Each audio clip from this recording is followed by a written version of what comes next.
Dans la course à la transition énergétique, le remaniement des motorisations au catalogue de Peugeot s'est fortement remarqué. La marque Olion a mis en place un changement relativement clair en optimisant ses moteurs thermiques et en diminuant son offre de diesel. Mais là où ça change vraiment, c'est par l'électrification de la gamme.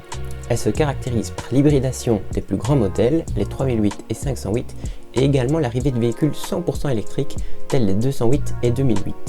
Le petit SUV urbain saute donc le pas de l'électrification. Tel que le veut le protocole, cette version électrique ne diffère que très peu d'une thermique point de vue stylistique. Grâce à sa nouvelle plateforme ICMP partagée avec la 208 et la DS3 Crossback, la 2008 peut proposer 3 motorisations sur une seule base. Seuls quelques éléments trahiront la motorisation électrique de cette i2008. À l'avant, la calandre est pleine et les pampis chromés verticales ont été troqués pour des pampis couleur carrosserie placés horizontalement. Le lion dichoïque offre une teinte vert bleuté selon l'angle de vue, de la même couleur que les badges placés sur les ailes et le ion de coffre. La trappe pour recharger électriquement se dissimule à la place de la trappe à essence et passe donc incognito. À l'intérieur, on ne change pas non plus d'une thermique. Un menu dédié à l'électrique apparaît et les jauges sont légèrement remaniées, montrant en temps réel si on utilise de l'énergie ou si on en régénère. Sur le tableau de bord, un menu spécifique dédié au mode électrique apparaît également. Le GPS, lui, intègre les points de charge ainsi que le rayon d'action selon l'autonomie du véhicule. Les modes de conduite restent identiques, mode éco bridant la voiture à 80 chevaux et limitant la climatisation à 50% de sa capacité. En mode normal, la voiture délivre 108 chevaux et le mode sport permet d'avoir la puissance maximale, soit 136 chevaux abattant le 0 à 50 km/h en moins de 3 secondes.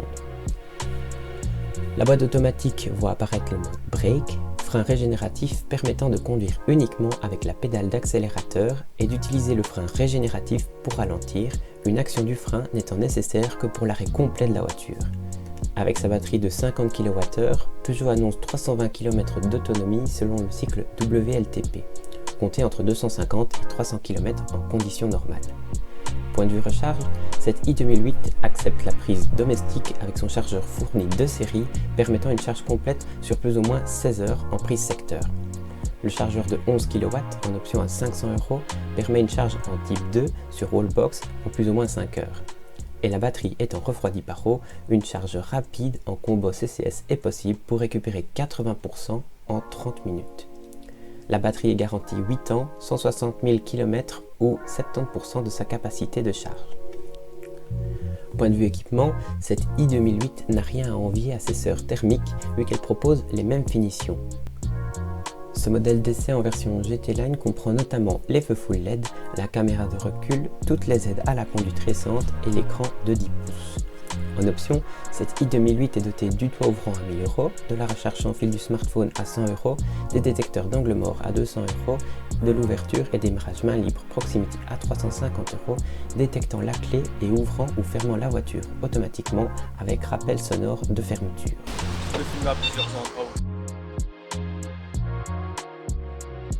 Si au niveau du style et des équipements rien ne change, le confort et les sensations de conduite sont radicalement opposés.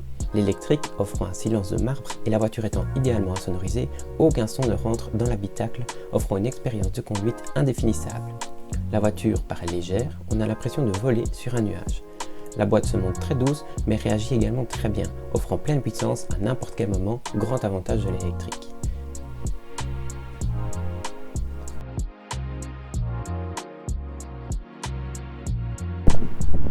La conduite est apaisante, relaxante, mais peut aussi s'avérer sportive. Le bon châssis et la direction incisive complètent la panoplie du parfait SUV urbain. Les batteries insérées dans le plancher favorisent le centre de gravité et la tenue de route tout en préservant l'habitabilité de la voiture, le coffre proposant comme une thermique 2 niveaux de plancher et plus de 400 litres de chargement. C'est donc un sans faute pour cette i2008 jusqu'à présent, mais la facture, elle, est moins positive. Il faudra débourser plus de 40 000 € pour cette version d'essai. L'entrée de gamme, la version active, débute elle à 32 500 €. Cher? Oui et non. Cela reste en moyenne 8 000 € de plus qu'une thermique, mais cette différence se récupère sur la taxe de mise en circulation, les pleins et les entretiens moins chers. À long terme, l'électrique devient rentable. De plus, face à la concurrence, la i2008 s'avère être la moins chère, sa cousine DS3 Crossback e-Tense débutant à 38 400 € et le Hyundai Kona démarrant à presque 40 000 €. Le réseau de charge peu optimal en Belgique et l'autonomie relativement faible face à la concurrence peuvent en décourager certains.